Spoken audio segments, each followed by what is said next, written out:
দীর্ঘ 2 বছর পর জামিনে মুক্ত হলেন বীরভূম জেলা তৃণমূল কংগ্রেসের সভাপতি অনুব্রত মণ্ডল।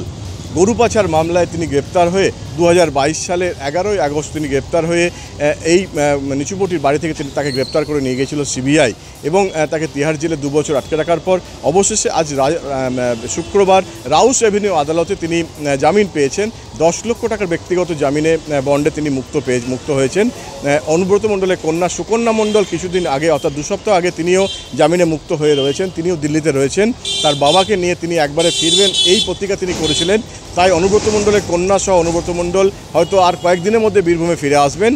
এখন সূত্রের খবর অনুব্রত মণ্ডল তিহার জেল থেকে বেরিয়ে তিনি সেখান থেকে চেন্নাই যাবেন এবং শারীরিক চিকিৎসা করাবেন, তারপর কলকাতা হয়ে তিনি বীরভূমে ফিরবেন। এখন এরকমই সূত্রের খবর রয়েছে। এই তার বীরভূমে আসার ক্ষেত্রে জামিন হওয়ার পরেই একটি খুশির আবহাওয়া তৈরি হয়েছে গোটা জেলা জুড়ে। বিভিন্ন জায়গায় যেমন মিষ্টি বিতরণ, সেই সঙ্গে আবির খেলা শুরু, তৃণমূল নেতৃত্বের মধ্যে একটা উচ্ছ্বাস তৈরি হয়েছে। অনুব্রতহীন বীরভূমে বা অনুব্রত মণ্ডল আসছেন, যার ফলে একটা অন্য আবহাওয়া তৈরি হয়েছিল 2 বছর ধরে।